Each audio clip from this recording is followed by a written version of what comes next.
Time to go behind the bench with head coach Derek Lalonde. Coach, first off, you extend that unbeaten in regulation streak to 10 consecutive games. Pair of wins this past week at Indy, both very good wins. Really good wins, both very different too. Game one on Thursday night was a very complete game for us. It felt like the game early on in Kalamazoo, or just start to finish, we were good in every single area. We only gave up 5 scoring chances for. That was a record for us this season, a best for us this season, and just start to finish. And I give them credit. They played well. I felt we should have got out of the first, even the second up. We weren't.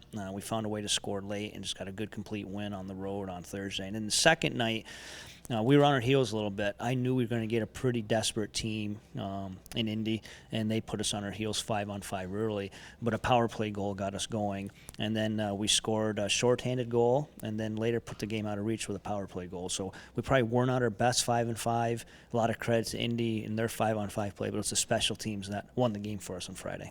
It was such a special season a year ago. You had at some point during that year from December 30th into late January where you ran off a 9-game unbeaten streak, which was a Toledo Walleye record.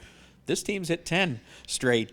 Talk about that. Yeah, I've been very cautious to even bring up or talk about last year's team with this year's team. That was once in a lifetime, possibly once in a decade type, special type of team. And some of those records that we broke within the organization were historic. And to have a record like that, especially in a midst where we played 7 of those 10 games on the road, is very special. And I think it's a credit to the guys. And we found ways to win within these 10 games in a lot of different ways.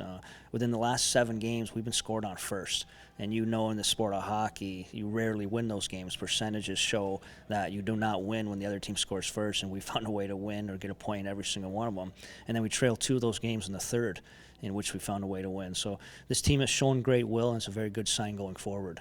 Let's talk about this upcoming week, Coach. It starts Wednesday against Evansville, and then hard not to look past them a little bit because you've got Wheeling looming with a home-and-home on the weekend. Well, we started chasing Wheeling early on, and I really think, at least early on, this division is going to come down to Wheeling and us, and that's the way it's playing out. So those are going to be very big games. And then Evansville, we got outplayed. We won in Evansville earlier this year, but we got outplayed. We went in there in a 3-on-3, and we were tired, but they skated well. I thought a very good team. We were on our heels. And the other challenge is going to be for us, by far the 2 most physical teams we'll be facing all year.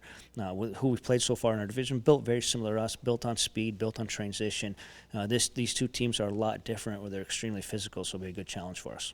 All right, there you go. Toledo at home this week, Wednesday night against Evansville, and then Friday night against Wheeling before wrapping up the week at the Nailers on Saturday night. And you can get your tickets right here at ToledoWalleye.com.